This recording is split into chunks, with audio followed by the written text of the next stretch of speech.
The closer we get to the problem, the smaller God seems.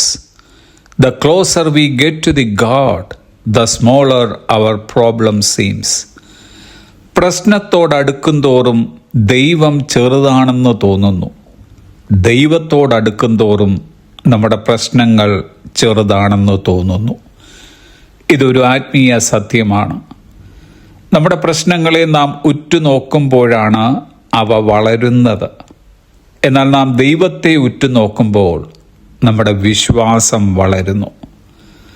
വെള്ളത്തിന് മുകളിലൂടെ നടക്കുവാൻ ശ്രമിച്ച പത്രോസ് യേശുവിൽ കണ്ണുവെച്ചപ്പോൾ അവൻ വെള്ളത്തിന് മുകളിലൂടെ നടന്നു.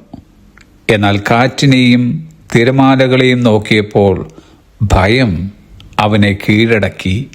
അവൻ മുങ്ങാൻ തുടങ്ങി. നമ്മുടെ പ്രശ്നങ്ങളുടെ വലിപ്പം പലപ്പോഴും നമ്മുടെ നോട്ടത്തിൻ്റെ ദിശയെ ആശ്രയിച്ചിരിക്കുന്നു.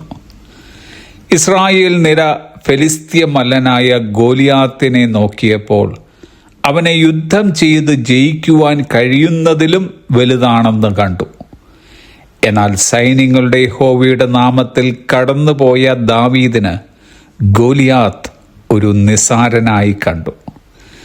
നമ്മെ തകർക്കുവാനും നശിപ്പിപ്പാനുമായി പ്രശ്നങ്ങൾ വെല്ലുവിളികളുമായി നമ്മുടെ മുൻപിൽ അണിനിരക്കുമ്പോൾ നമുക്ക് വേണ്ടി യുദ്ധം ചെയ്യുന്ന, നമ്മുടെ വലങ്കരത്തിൽ പിടിച്ചിരിക്കുന്ന സർവ സൈന്യാധിപൻ നമ്മുടെ മുൻപിൽ നടക്കുന്നതിനാൽ പ്രശ്നങ്ങൾ നമ്മെ തളർത്തരുത്. അതിനെ അതിജീവിക്കുവാൻ കർത്താവ് നമുക്ക് ബലം തരും. ദൈവത്തെ ആരാധിക്കാനും വിശ്വസിക്കാനും ദാവീദ് തൻ്റെ ചെറുപ്രായം മുതൽ തന്നെ കൂടുതൽ സമയം കണ്ടെത്തി. ദൈവത്തോടുള്ള ദാവീദിൻ്റെ അടുപ്പം മല്ലനായ ഗോലിയാത്തിനെ ചെറുതായി കാണുവാനിടയായി. കോറി ടെൻ ബൂം പറഞ്ഞതത്രേ, look at the world and be distressed, look within and be depressed, look at Jesus and be at rest. ലോകത്തെ നാം നോക്കുമ്പോൾ ദുഃഖിക്കുന്നു, ഉള്ളിലേക്ക് നോക്കുമ്പോൾ നാം വിഷാദിക്കുന്നു.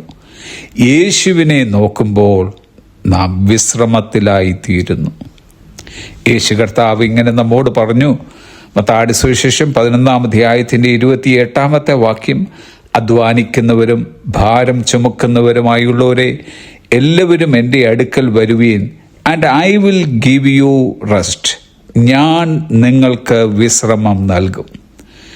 പ്രശ്നങ്ങളുടെ നടുവിൽ കർത്താവിൽ വിശ്രമിക്കുവാൻ കഴിയുന്ന ഒറ്റ കൂട്ടരേ ഉള്ളൂ ഈ ഭൂപരപ്പിൽ. അത് ദൈവമക്കളാണ്. അതുകൊണ്ട് കൂടുതലായി ദൈവത്തോടടുക്കാം. പ്രശ്നങ്ങളെ ചെറുതായി കണ്ടുകൊണ്ട് നമുക്ക് കർത്താവിൽ വിശ്രമിക്കാം. Have a blessed day.